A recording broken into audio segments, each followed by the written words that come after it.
नाजरीन, प्रोग्राम रुपया पैसा में आपको खुशामदीद कहते हैं। इस साल के तरक्याती बजट के ऊपर बात करेंगे, जिस पर IMF ने बहुत जोर के ज़र्ब लगाई है। हमारे मुल्क में ये है कि अब किसी की गाय भी दूध नहीं दे रही ना, तो हम बोल रहे हैं IMF की वजह से हो रहा है, IMF की वजह से हो रहा है। अच्छा, IMF पता क्या कह रही है? मेरी बला से।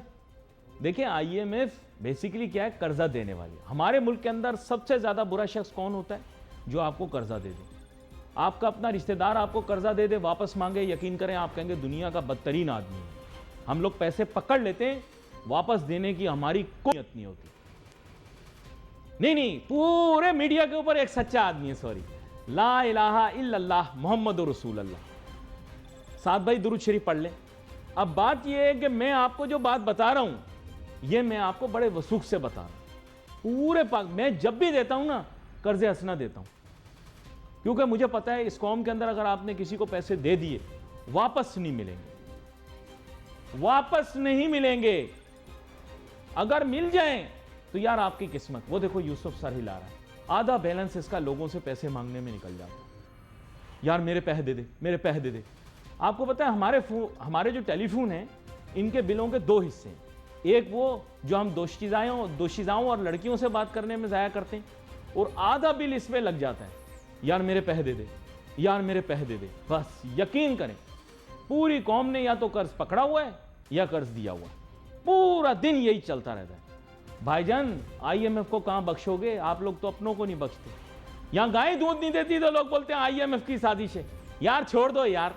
IMF आपको कहता है याशियां करो, इतने बड़े बड़े VIP प्रोटोकॉल लेके घूमो, सरकारी गाड़ियों के अंदर मेम साहब शॉपिंग के लिए जाएं, गाड़ी में AC ऑन रहे। ये IMF कहता है आपको। IMF के अफसर तो बेचारे खुद ट्यूबों में सफर करते हैं, ट्रेनों में सफर करते हैं। उनके इतने VIP ठाट बाट थोड़ी हैं। यहां के IMF के लोग आपका क्या हाल है? बड़े बड़े दफ्तरों में बैठते हैं, ये बाहर उनके चौकीदार बैठे होते हैं 10। जो कर्जा दे रहा है वो सादगी से चल रहा है, जो कर्जा ले रहा है वो अय्याशी कर रहा है। ये 5 स्टार होटलों में ये चाल, ये जिम जाओ, एक्सरसाइज करो, लगी जोर की। यार मैं भी वही दवाई खाऊंगा। कहते हैं वो दवाई खाने से वजन कम हो जाता है, ओजिम्पिक, मैंने सुना है। खैर एनीवे, जाने दो यार। अतीक भाई बैठे हैं, ये बड़े परेशान होते हैं सियासी बातों से। और वेलकम करता हूं आपको अतीक और रहमान साहब। आप घबराए नहीं, आप घबराए नहीं। बिजली का बिल ऐसा आ रहा है, अब अगर नहीं बोलेंगे ना तो फिर आप कब बोले? हिंदुस्तान से आप जंग जीत गए, अब अपनों को रिलीफ देने का टाइम आ चुका है। भाईजान घबराए नहीं, जो कुछ होना था हो चुका। पानी के लिए टैंकरों के पीछे हमें जांगियों में भागना पड़ता है। हमारे यहाँ लोड शेडिंग की जो सूरत हाल है, पार्लियामान खुद खड़ा हुआ। स्टैंडिंग कमेटियों ने बुलाया आपके लोगों को और बुला के बताया कि यार क्यों आप लोड शेडिंग कर रहे हो?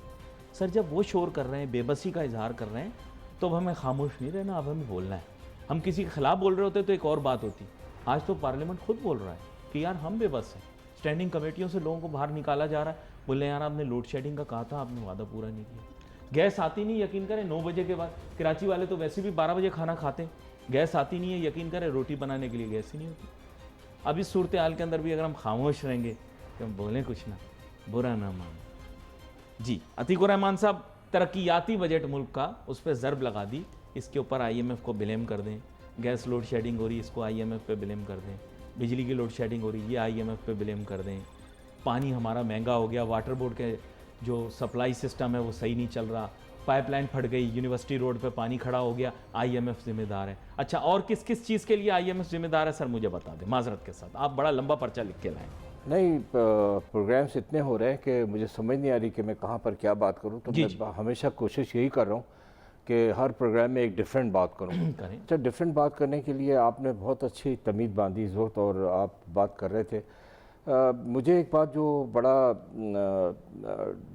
समझ में नहीं आ रही वो ये है कि इन्होंने कहा है कि गवर्नमेंट जो है वो तकरीबन 4.2% का GDP की ग्रोथ एंटिसिपेट कर रही है इस बजट से, ठीक है।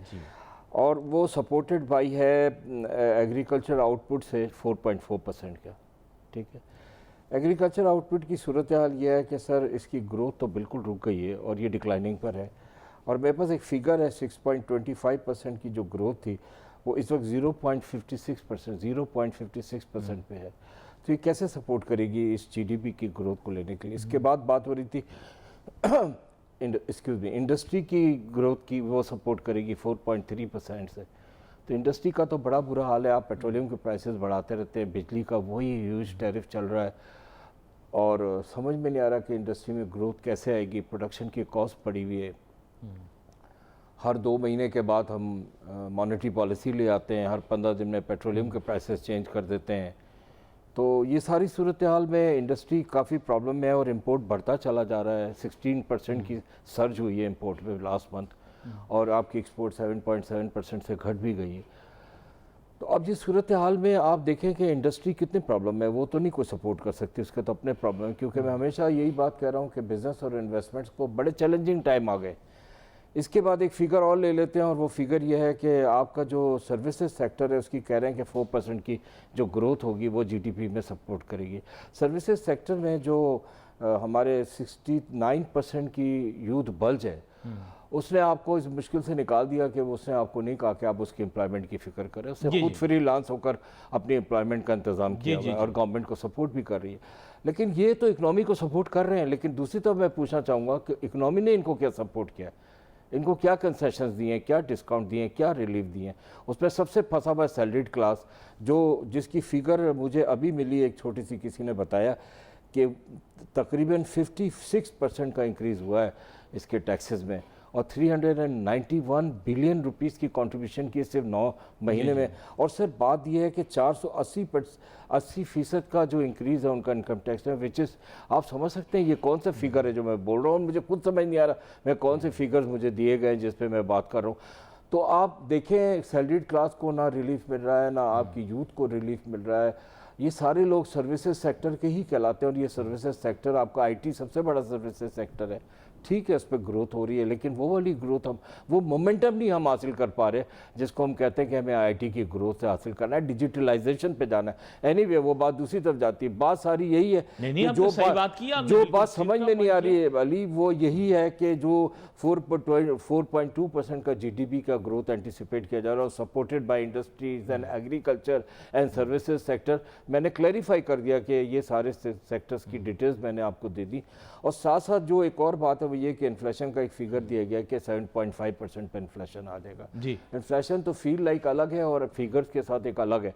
तो ये सारी सूरत हाल है। इस सूरत हाल में हम बजट पे बहुत ज़्यादा भरोसा नहीं कर सकते, क्योंकि बजट तो पहले आते थे जो साल में एक बार आ जाते थे और फिर चलता रहता था वो बजट। अभी मिनी बजट भी आता है, ऑर्डिनेंसेस भी आते हैं, चेंजेस भी आती हैं, बजट चेंज भी होता रहता है।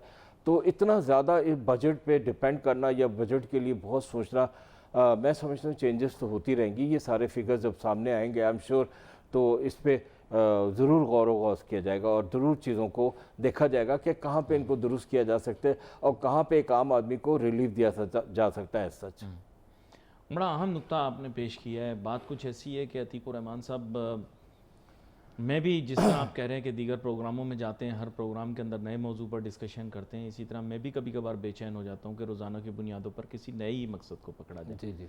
अब अनफॉर्चुनेट चीज़ ये है कि जो फैक्ट्स आपने बयान किए ये बड़े हैरानकुन भी हैं, बड़े परेशान कुन भी हैं। क्योंकि इन्होंने जैसे बताया कि जीडीपी ग्रोथ रेट प्रोजेक्ट करने के अंदर आपने जो 3 मेजर सेक्टर्स को हाईलाइट किया है, इनसे ये अंदाज़ा हो रहा है कि ये सस्टेनेबल ग्रोथ किस हद तक होगी। और अगर इन्फ्लेशन नंबर्स चेंज हो जाते हैं, गॉड फॉरबिड, तो फिर क्या होगा? क्योंकि रियल जीडीपी जो है नाजरीन, ये रिलाई करती है इन्फ्लेशन रेट्स के ऊपर। अगर इन्फ्लेशन रेट ज़रा सा भी चेंज हो जाए, ज़्यादा बढ़ जाए, तो वो फिर डायरेक्टली जीडीपी के ऊपर इम्पेक्ट करता है। मैं भी समझ नहीं पा रहा कि अब आपसे क्या पूछूं। मैं खुद परेशान हूँ, क्योंकि मैं सिर्फ आपको इतना कह सकता हूँ कि अगर आपने डेवलपमेंट बजट पर भी ज़र्ब लगा दी तो there is a clear understanding कि गवर्नमेंट एक्सपेंडिचर अगर कम हो गया तो वो फिर वही कैरी कर सकता है जीडीपी को फिर। क्योंकि आपने जो 3 नुक्ते बताए उससे तो वाजे हो गया कि काफ़ी मुश्किल होगा। लेकिन अगर मेरे नज़दीक अगर गवर्नमेंट एक्सपेंडिचर भी कम कर दिया, ये लोग आईएमएफ को ब्लेम कर रहे हैं, मेरे ख्याल से IMF got nothing to do with it. ये हमारी अपनी कोताहियाँ और गलतियाँ हैं, हम उनको आईएमएफ पे ब्लेम करना चाह रहे हैं। तो उस पर भी कोई राय दें, क्योंकि कोई मेगा प्रोजेक्ट नहीं लगा, कई साल हो गए पाकिस्तान। आपने डेवलपमेंट की बात की, तो डेवलपमेंट में हमें जो वो डैम्स और रिजर्वॉयर्स हैं उनको तो कंटिन्यू करना है और उनको वो नहीं बन सकते ना। ठीक है, सूबों का इस्तेहसाल होगा। मैं बता रहा हूँ आपको एक बात, जी। देखिए जहां आपको नजर आता है कि आपकी फेडरल थोड़ी कमजोर है और उसके पास सब कुछ बांटने के बाद कुछ नहीं बचता और उसके फिजिकल डेफिसिट्स भी होते हैं और बजट डेफिसिट्स भी होते हैं, तो वहाँ पे आपको दूसरी तरफ ये देखना होगा कि आपके जो प्रोविंसेस हैं उनकी माशाल्लाह बजट्स बड़े अच्छे हैं, उनके पास जो कुछ फंड्स हैं वो भी बहुत अच्छे हैं, बड़े स्ट्रॉन्ग हैं। I think provinces should come forward. जो आपका सवाल है जिसमें आप इतने परेशान हो रहे हैं कि अपने डेवलपमेंट्स में किस तरह काम किया जाए, तो मैं समझता हूँ कि मेरी तो एक नाकस राय यही है कि provinces should come forward to help the federal to carry on with these projects, because पानी का मसला बड़ा गंभीर हो सकता है और हमें अपने रिजर्वॉयर्स बनाने, रेनी सीजन के रिजर्वॉयर्स बनाने, रेन के पानी को प्रिजर्व करना है, और साथ ही साथ जो हमारे आपके बिजनेसमैन तो कहते हैं नहीं बनाओ, हमारी सड़कें खुली रहे, बंद नहीं बनाओ। हमारे जो ग्लेशियर्स पिघल रहे हैं उन ग्लेशियर्स को के पानी को हमें अपने डैम्स बना के, रिजर्वॉयर्स बना करके प्रिजर्व करना है, ये सब कुछ जरूरी है। ये बड़ा अहम नुक्ता है, लेकिन नाजरीन ये कह रहे हैं, इनकी बिजनेस कम्युनिटी कहती है कि नहीं, डैम, रिजर्वायर, कनाल क्यों बनाते हो, सड़कें खुली रहनी चाहिए, भले पीने का पानी ना हो। तो ये एक बहुत बड़ा सवाल है। अली मैं आपको इस बात पे कहूँगा कि पानी का ज़ख़ीरा बनाना पाकिस्तान के अंदर बहुत ज़्यादा ज़रूरी है। नाज़रीन, ये पहला मुल्क पूरी दुनिया के अंदर मैंने देखा है जो पानी का ज़ख़ीरा बनाने के भी ख़िलाफ़ है, कैनाल बनाने के भी ख़िलाफ़ है। पूरा मैं मिनहसल कौम ये बोलूँगा, हैरत होती है मुझे, यकीन करो हैरत होती है यार। सैलाब आता है, यकीन करो आपका ऑफिशियल, आपका एक वज़ीर ख़ारजा है जो पहले थे, अभी वो अंदर हैं, उनका बयान है कि पता नहीं 1/3 या 2/3 पाकिस्तान पानी के नीचे डूब। यार आपने पानी के ज़ख़ीरे ही नहीं बनाए हुए। चलो आप पंजाब में नहीं बनाना चाहते, अब सिंध में बना लें। मैं आपको बताऊं, सिंध में अतीकुर रहमान साहब, मुशर्रफ साहब ने बड़ी मुश्किल से ज़ख़ीरा बनवाया पानी का। मैं आपको बताऊं, सिंध तक में भी बन रहा था, सिंध के अपने लोगों के लिए नहीं बन रहा था। आप कह रहे थे अभी के थर के अंदर भी लोगों ने बड़े वेलफेयर के काम किए। थर में भी पानी, वो जो माजी के हमारे वज़ीर आला हैं, उन्होंने अपनी ज़मीनों तक ही पानी मेरे ख्याल ज़्यादा पहुँचाया। चलो थर का भी भला कर दिया उन्होंने, लेकिन मैं वैसे आपको बता रहा हूँ कि यहाँ तक आप क्यों नहीं बना, आप पानी के ज़ख़ीरे क्यों नहीं बनाना चाह रहे। सैलाब अभी फिर मैं आपको, अल्लाह ना करे मैं आपको बता रहा हूँ, लेकिन मीटियोरोलॉजिकल डिपार्टमेंट ये कह चुका है कि आपके पास बेमौसम की बारिशें होंगी। बेमौसम की बारिश को कैसे हैंडल करेंगे सर? आपने भी कहा ग्लेशियर पिघलेंगे, कैसे हैंडल करेंगे? हिंदुस्तान सैलाब छोड़ देगा, कैसे हैंडल करेंगे? वो रोकेगा नहीं पानी, वो छोड़ेगा सर, क्योंकि उससे ज़्यादा नुकसान होगा। पानी रोक के रखने से इतना नुकसान नहीं होगा, पानी छोड़ने से ज़्यादा नुकसान होगा। मुझे थोड़ा समझा दें प्लीज़, मैं बहुत बेवकूफ़ आदमी हूँ। बड़े बहुत अहम नुक्ते हैं। हाँ। और इसी पे हम बात कर रहे थे, और जब बजट की बात कर रहे थे तो डेवलपमेंट बजट की बात कर रहे थे, तो मैं कह रहा था कि प्रोविंसेस को चाहिए कि फेडरल को हेल्प करें उन प्रोजेक्ट्स को डेवलप करने के लिए, जो कि बहुत ज़्यादा ज़रूरी है। देखिए बात सारी ये है कि हम सिर्फ कर्ज ले लें, ये वर्ल्ड बैंक ने भी हमें काफ़ी इनकरेज भी किया पिछले दिनों, और अब एशियन डेवलपमेंट बैंक की भी बड़ी अच्छी रिपोर्ट्स आ रही हैं। लेकिन आफ्टर ऑल ये सारे कर्जे हैं ना, हमें अपने पैरों पे खड़े होकर खुद करना है। तो बात सारी घूम के ये आती है कि पब्लिक प्राइवेट पार्टनरशिप्स पे हमको जाना चाहिए। बिजनेस कम्युनिटी काफ़ी आगे आकर के बहुत सारी चीज़ों में काम करती है। आप थर का जिक्र कर रहे थे, तो बहुत मुखैर हजरात वही बिजनेस कम्युनिटी से ही होते हैं ज़ाहिर वो लोग। तो वो लोगों ने वहाँ पे सैकड़ों लाखों कुएँ खुदवाए, पानी का इंतज़ाम किया है, शजरकारी की है, और पता नहीं क्या क्या कारनामे किए, कितनी मेहनत की है। अब वो थर वो वाला थर नहीं रहा है, ये थर में काफ़ी वसाइल हैं और काफ़ी चीज़ें जो है ना वो बन गई हैं। तो ये एक बहुत अप्रिसिएशन की बात है जिस पे काम हो रहा है। तो मैं समझता हूँ ये एक एग्जाम्पल हम लोगों ने अपने प्रोग्राम में कोट किया है। इसको लेकर के आगे चलते तो मेरा ख्याल है पब्लिक प्राइवेट पार्टनरशिप्स में बिजनेस कम्युनिटी को आगे आकर हुकूमत के साथ उन डेवलपमेंट प्रोजेक्ट्स पे काम करना चाहिए जिनकी यस्टरडे बेसिस पे हमें ज़रूरत है। नहीं, excuse me, public private partnership बिल्कुल करेंगे। आपको टैक्स रिलीफ दें, आप पब्लिक प्राइवेट पार्टनरशिप करें। आपको टैक्स रिलीफ तो कोई है नहीं, कॉर्पोरेशन के लिए क्या इनिशिएटिव है? आप तो खुद CSR पे बड़ा काम करते हैं। टेंजिबल बेनिफिट्स भी नहीं नज़र आते। ये बात तो आप सही कह रहे हैं। जैसे अभी हमने जिक्र किया कि जो हमारी यूथ बल्ज है, उसने किस तरह से अपनी कंट्रीब्यूशन खुद करके किया, और उसको हम लोगों ने, इकोनॉमी ने क्या सपोर्ट किया था, उसको टेंजिबल बेनिफिट्स भी नहीं नज़र आते। ये सारी चीज़ें हैं बड़ी प्रॉब्लम की, और इन प्रॉब्लम्स में हम रात दिन डिस्कस करते रहते हैं। लेकिन होना ये चाहिए कि फिर मैं वही वाली बात कहूँगा, और आपने एग्री भी किया हमेशा मुझसे, कि हमें एक फ्रेमवर्क बनाना चाहिए जिस पर हमको डट के काम करने की सख्त ज़रूरत है। हमें पीछे मुड़ के नहीं देखना और आगे बासलाहियत बढ़ना। लोगों को जब तक आप आगे नहीं लाएंगे, सिस्टम माजरत के साथ आगे नहीं चलेगा। बासलाहियत लोग ताजिर सनतकार बिरादरी की क़यादत में भी होने चाहिए, बासलाहियत लोग हुकूमत में भी होने चाहिए। ये sorry right man for the right job at the right place. अगर आप बुरा ना माने, नहीं नहीं, ये बात आपकी बिल्कुल सही है, ये प्रॉब्लम तो है अपनी जगह पे, बिल्कुल है। तो हम बात कर लेते हैं। देखिए, businessman are not suppose to be subject specialist. I agree. कहीं ऐसे नहीं हो ना आप वापस जाएं, लोग बोले आपने हाँ में हाँ मिला ली। बात ये, उनको सब्जेक्ट स्पेशलिस्ट होने की ज़रूरत नहीं, लेकिन उनको विजनरी होने की तो ज़रूरत है, उनको थिंकर होने की ज़रूरत तो है। देखो, एक इंडस्ट्री चला रहे हो, अपनी फैक्ट्री की मशीनों से आगे भी तो दुनिया में सोचना है। आज इलोन मस्क गवर्नमेंट एक्सपेंडिचर के बारे में क्यों बात कर रहा है? उसको ये बात करने की ज़रूरत नहीं है।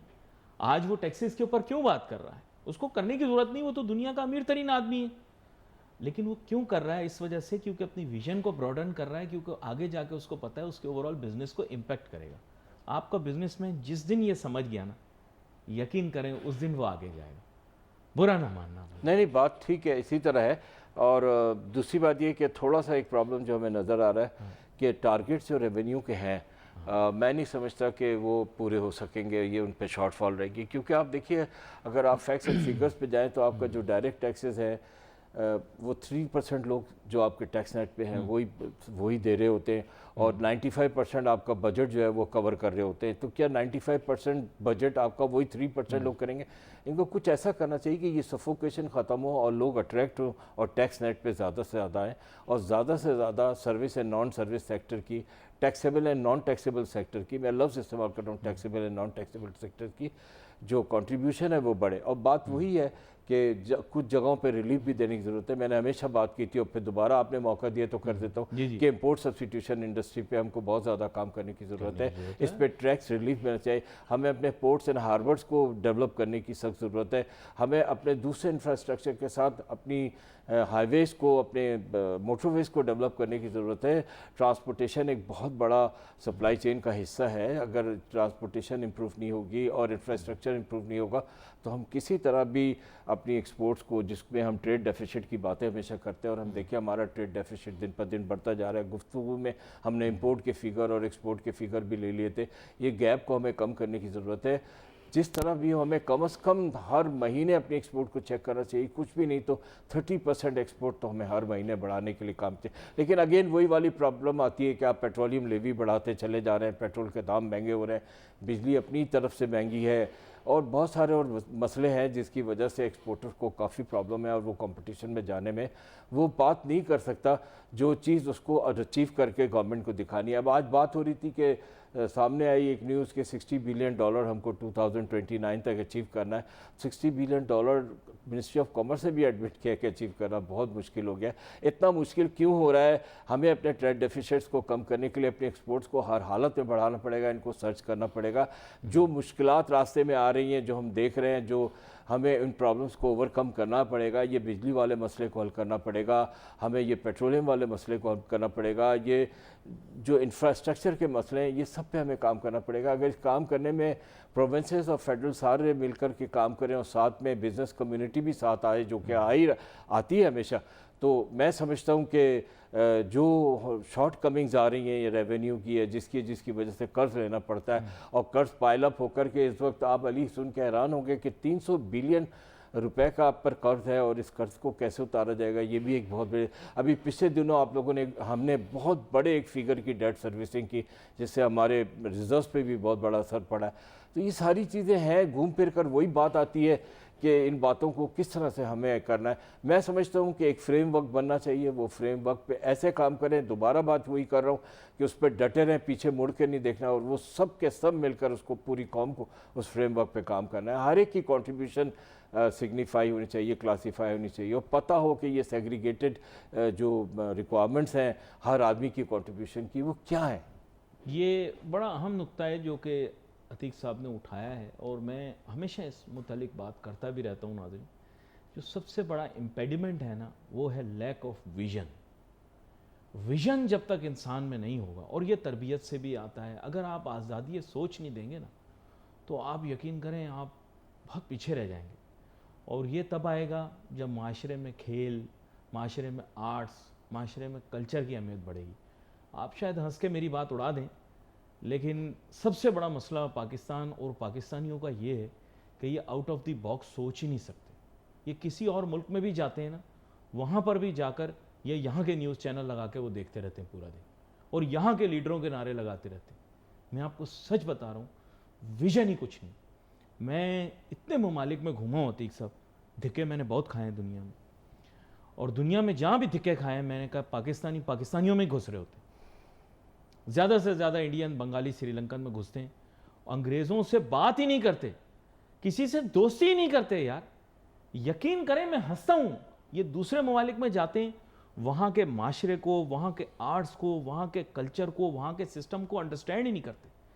बहुत सारे ममालिक में मैं गया हूँ नाजरीन, पाकिस्तानियों को मैंने देखा एक भी उनका उस मुल्क का शहरी उनका दोस्त नहीं, एक भी गोरा दोस्त नहीं है इनका, एक भी जापानी दोस्त नहीं है अगर जापान में रहते हैं, एक भी चीनी दोस्त नहीं है जहां चीन में रहते हैं। मैं आपको सच बात बता रहा हूं, और अगर वहां रह भी रहे होते हैं तो वापस आते हैं, गांव में आके शादी करते हैं। मैं शौक में हो जाता हूं यार, यकीन करो, आप लोग यकीन करो, मैं साइन करके देता हूं, अगर यह विजन रखी गई कि आप मायोपिक हो, ओवरसीज पाकिस्तानीज की तादाद करोड़ों में। मैं आपको सच बता रहा हूं, इन ओवरसीज पाकिस्तानीज का एनालिसिस कर लो, इनके कितने बाहर के दोस्त हैं फॉरेनर, एक भी नहीं होगा जो इनको अपने घर दावत पे बुलाता हो या ये उनके घर जाते हो दावत, मुश्किल से सिर्फ वो जो सेकंड थर्ड जनरेशन वाले हैं उनके होंगे। अगर इनकी गोरी बीवी भी हो तो भी इनके गोरे दोस्त नहीं। इतनी बड़ी बात मैंने अतीक साहब आपसे कर दी है। देखें, विजन हमें अपनी बढ़ानी पड़ेगी अपने मुल्क के अंदर। तो हम, आपको पता ही है क्या विजन है हमारी, मैं कहना नहीं चाहता। कल मुझे बड़ा अफसोस हुआ या दुख हुआ, वो बच्ची इतनी प्यारी बेचारी टिकटॉकर, उसको मार दिए यार। कैसे जालिम लोग हो आप लोग, कैसे जालिम लोग हो। दुख होता है कभी कभार मुझे यार ये चीजें देख के, यकीन करो मेरी आंखों में आंसू आ गए। जो भी थी जैसी भी थी यार, आपका तो नहीं खा रही थी ना, आपका खा रही थी क्या? मुझे बड़ा दुख हुआ, यकीन करो मुझे बहुत दुख हुआ मुझे। Vision, lack of vision Pakistan को जो है वो, देखिए सर, हर एक का अपना काम है ना, इकोनॉमिस्ट का, बिजनेसमैन का, इन्वेस्टर का, ओवरसीज पाकिस्तानी का, सबकी अपनी अपनी जिम्मेदारी है। तो मेरी अपनी राय ये कि बिजनेसमैन को उभर के अपना रोल जो है उसका स्पेक्ट्रम बढ़ाना पड़ेगा, बुरा ना मानिएगा। अब देखिए, आपको तो कोई नहीं पड़ी ना, आप भी तो बिजनेस कम्युनिटी के आदमी हैं। ये सब पढ़ाई करना रिसर्च करना ये आपका काम नहीं है, लेकिन फिर भी आप करते हैं। चाहे तो पूरा दिन दफ्तर में बैठे रहें, अपना कारोबार करते रहें। तो बाकी लोगों को भी इसी तरह चाहिए ना, थोड़ा बहुत स्टडी करें। एब्सोल्युटली। बाहर के बिजनेसमैनों का मैं एक मुख्तसर सा आपको बताऊंगा, उनका विजन आपसे मिलता जुलता है। मैं जिस भी बिजनेसमैन से बाहर में बात करता हूँ, वो पाकिस्तान के बारे में बड़ी ऑब्जेक्टिव बातें करता है। कहता है साहब, आप लोगों की एनर्जी प्राइसेस बहुत हाई हैं, आप लोगों के यहाँ स्ट्रक्चर्ड लेबर प्रैक्टिसेस नहीं हैं, आपके यहाँ बिजनेस के जो रूल्स हैं और क्वालिटी कंट्रोल स्टैंडर्ड्स हैं इन पे कंप्रोमाइज़ हो जाता है। तो मैं हैरान होता हूँ यार, ये हमारे बिजनेस के कंसेप्ट को कैसे जानते हैं। उनसे पूछता हूँ आपने कहाँ पढ़ा, कहते हैं हम थोड़ा बहुत रिसर्च करते हैं, कंप्यूटर पे जाते हैं, और लोगों के व्हाट्सएप पढ़ने के बजाय हम इंटरनेट पे थोड़ी रिसर्च कर लेते हैं, लोगों से पूछ लेते हैं, आपकी पाकिस्तानी कम्युनिटी के लोगों से पूछ, आखिर हम आपसे बिजनेस कर रहे हैं। आप जीडीपी के फिगर्स मुझे बता रहे हैं, बुरा ना मानिएगा, आपके यहाँ बिजनेसमैन कम्युनिटी के अंदर कितने लोगों को जीडीपी के फिगर्स पता हैं और कितने लोग उनको कंटेस्ट करने के लिए तैयार हैं? बुरा ना मानिएगा, होंगे आप जैसे और भी अच्छे होंगे, मैं ये नहीं कह रहा कि भाई आप ही होंगे बाकी लोग बुरा मान जाएं, और भी होंगे, लेकिन तादाद कम है, ये प्रॉब्लम है, बुरा ना मानिएगा। और अमेरिका में या तरक्की याफ्ता मुल्क के अंदर मैं आपको सच बताऊं, जो फाइनेंशियल फिगर्स आ रहे होते हैं बिजनेस मैनेजर्स को याद होते, आप उनसे पूछें वो आपको सीपीआई बताएंगे। हाँ, गोरे बताएंगे आपको कि हमारे मुल्क में सीपीआई ये है, हमारी इन्फ्लेशन परसेंटेज ये है। आप उनसे पूछें कि इंटरेस्ट रेट की इंप्लीकेशन क्या होगी आपके कारोबार पे, वो अपनी स्पेसिफिक कारोबार के ऊपर इंटरेस्ट रेट की इंप्लीकेशन भी आपको बताएंगे। ये आम बिजनेसमैन की आपको बात कर रहा हूं, ये एसएमई का हमेशा कहते हैं ना, एसएमईज को पता है, उनको तो छोड़ दें। वो जो बड़े बड़े बिजनेसमैन होते हैं उनके बोर्ड ऑफ डायरेक्टर्स के पास तो सॉफ्टवेयर हैं, वो 10-10 आगे साल की फोरकास्ट आपको बताते हैं। आपको पता है वो आपको ऐसा हैरान करके रख देंगे। उन्होंने पूरी स्पेकुलेशन करके बताया कि अगर इस मुल्क का सदर ये होगा तो पॉलिसियां ये होंगी, अगर इस मुल्क का सदर ये होगा तो ये पॉलिसियां ये होंगी। आज से प्लानिंग करो, उनके स्टॉक्स नहीं गिरे। आप देखें, मैं गलत बोल रहा हूं अतीक साहब, आज आप उनके स्टॉक्स उठाएं तो उनकी मार्केटें गिरी हैं, उनके स्टॉक्स इतने नहीं गिरे, क्योंकि उनकी कंपनियों ने पहले से प्लानिंग की हुई थी कि अगर टैरिफ पॉलिसीज चेंज हो जाती हैं तो हम क्या करेंगे। तो variations were there, variations were between 5 to 10% because they had made. आप क्यों नहीं बनाते सर? बना लें, मैं तो किसी ने मना तो नहीं किया। बिल्कुल सही बात है, मैं आपसे टोटली एग्री करता हूँ। और बड़ी अच्छी और इंटरेस्टिंग बात आपने की है। एक दो बातें करूंगा। वो बात यह है कि एक तो लोगों को ध्यान देना चाहिए अपनी काबिलियत को बढ़ाने में।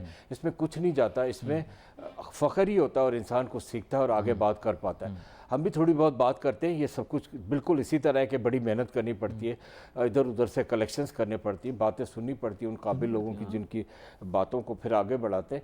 बात सारी ये है कि आपने एक बात बड़ी की, मैं उस वक्त सोच रहा था कि हमारे पाकिस्तानी जो मुल्क से बाहर रहते हैं वो दोस्तियाँ नहीं डालते वहाँ के लोकलों से, ठीक है। हालांकि जब तक मैं आपसे बात करता हूँ ट्रेड डेफिसिट की और मैं बात करता हूँ अपने एक्सपोर्ट बढ़ाने की, तो इसमें एक बहुत बड़ा कसूर उन लोगों का भी है। देखिए, एक्सपोर्ट्स तभी बढ़ेंगी जब हम उनके साथ रिलेशंस डालेंगे। जब हम अपनी रिलेशन को मजबूत करेंगे वहाँ के लोकल्स के साथ, तो आप देखेंगे ऑटोमेटिकली आपकी एक्सपोर्ट जो है और उनकी बाइंग हमारी तरफ अट्रैक्ट होगी और वो देखेंगे कि पाकिस्तान क्या बनाता है, मेड इन पाकिस्तान क्या है, प्रोड्यूस ऑफ पाकिस्तान क्या आता है, हम इसकी तरफ राग़िब हैं और वो हमारी हेल्प करेंगे और उसको बढ़ाने में। पाकिस्तानी आप हैरान होंगे, despite such massive export potential in the countries where they are living, they are not doing any kind of transactions जिससे एक्सपोर्ट फैसिलिटेशन हो। They are doing small jobs. आप शॉक हो जाएंगे। They should be facilitating and accommodating Pakistani business में। बेहतरीन मेरा जहां तक ख्याल है बेहतरीन बात की है। लेकिन एक बहुत बड़ा कंट्रीब्यूशन है जिसके लिए सलाम करता हूँ मैं ओवरसीज पाकिस्तानी को, कि उन्होंने रेमिटेंसेस भेजने में रिकॉर्ड ब्रेकिंग रेमिटेंसेस भेजे, जिसकी वजह से आप देखें कि हमारे बिल्कुल आई सैल्यूट देम ऑल्सो, जिसकी वजह से हमारे फॉरेन एक्सचेंज रिजर्व्स और हमारी करंट अकाउंट डेफिसिट जो है वो कंट्रोल है और बैलेंस ऑफ पेमेंट क्राइसिस से हम थोड़ा थोड़ा निकलने की भी कोशिश कर रहे हैं और हम इन रेमिटेंसेस की फिगर्स की वजह से इस चीज़ों के कुछ करीब आ रहे हैं। तो बात सारी यही कि रेमिटेंसेस को प्रायोरिटी देकर हम नहीं रह सकते। देखो, मैं आपको कह रहा हूँ आप इंप्रूव करें एज बिजनेसमैन, तो मुझे ओवरसीज पाकिस्तानी को भी कहने का हक है ना जी कि वो भी इंप्रूव करें। बस अच्छा काम तो आप लोग भी कर रहे हैं, फिर भी मैं क्रिटिसाइज कर रहा हूँ। बिजनेसमैन भी तो बड़ा मुश्किल काम कर रहे हैं। पाकिस्तान में बिजनेस करना कितना मुश्किल काम है। एब्सोल्युटली। आपको पता है, मैं बाहर के मुल्कों में जाता हूँ, उनसे पूछता हूँ कि बिजनेस कैसे करनी है। वो मुल्क जिनके वीज़े लेना भी मुश्किल है ना नाजरीन, आप सच बताऊँ मैं आपको, उनके इश्तिहार आ रहे हैं पाकिस्तान के अखबारों में कि trade and invest in our country. आपको पता है, जिन मुल्क के वीज़े नहीं लगते उन मुल्कों के बड़े बड़े इश्तिहार आ रहे हैं, trade in invest in our country. और अगर आप उनके मुल्क में इन्वेस्ट करने जाएँ, आप SME की बात कर रहे थे, आपने जिस लम्हा कहा ना कि आप SME हो, आप 2 या 3 शहरी उनके हायर करोगे, वो ऐसे आपके साथ कॉपरेशन शुरू कर देते हैं, डॉक्यूमेंट्स भिजवाते हैं। आप बोलते हैं डॉक्यूमेंट फिल करो, 1 रुपया नहीं मांगेंगे आपसे नाजरीन वो कि ये बख्शिश दे दो, ये चाय पानी दे दो, नेवर। वो कहेंगे यार हमारे मुल्क का फायदा हो रहा है, लोग डॉलर ला रहे हैं हमारे मुल्क में। ऐसे ऐसे काम होगा। आप रिश्वत आपको देने की जरूरत ही नहीं। मजाक के अलावा उनके इश्तिहार साथ में ये भी चल रहे हैं कि हम 1 रुपया रिश्वत नहीं लेते, आपको जो कुछ करना है हमसे डायरेक्टली करें। बुरा ना मानना थोड़ा अतीक भाई, बुरा लगता है मुझे कि ऐसे मामलात ईज़ ऑफ डूइंग बिजनेस के स्टैंडर्ड्स में दुनिया कितनी इंप्रूव करे। छोटे छोटे जजीरे नाजरीन बोल रहे हैं हमारे दरवाजे खुले हुए, आप आओ। पाकिस्तानी रोज़ वहाँ का पासपोर्ट ले रहे हैं। मैं बोलना नहीं चाह रहा, लोग घूम रहे हैं यहाँ पे इमिग्रेशन एजेंट जो वहाँ के पासपोर्ट दिला दिला के दे रहे हैं, 1 लाख डॉलर में, 1.5 लाख डॉलर में मार्केटिंग कर रहे हैं सुबह शाम। मैं सोचता हूँ ये कैसे कर रहे हैं। बिजनेस लाइसेंस ये लें जी, बिजनेस लाइसेंस, रजिस्ट्रेशन ये लें जी, रजिस्ट्रेशन। ये तरक्की याफ्ता ममालिक की बात कर रहा हूँ सर आपसे, और इनकी भी आंखें नम हो गई हैं सुनकर देखकर, क्योंकि कारोबार करना पाकिस्तान में कितना मुश्किल है ये भी जानते हैं, हम भी जानते हैं। Concluding remarks please. बस अच्छी बात है पाकिस्तान के लिए कि हम सबको मिलकर मेहनत करनी है और जिस हद तक हो सके रात दिन काम करें और अपने मुल्क की इकोनॉमी की जो इस वक्त एक टर्मोइल सी सिचुएशन है, एंग्जाइटी आई हुई है, उसको हमें दूर करना है और ये सब हम कर सकते हैं मिलजुल करके, इंशाल्लाह करेंगे। बड़ा अहम नुक्ता, होप की बुनियाद पर आगे, लाइट की बुनियाद के ऊपर आगे आपको दिखाया नाजरीन। मेरी बातों पर भी थोड़ा गौर कर लेना, इनकी बातों पर तो ज़रूर करना। बहुत शुक्रिया आपका शो में दाखिल हमारे साथ शामिल हुए। हमने बड़ी अच्छी बातें की नाजरीन। We wait for message on Facebook. Ali Nasir my team को इजाज़त दीजिए। अल्लाह हाफिज़।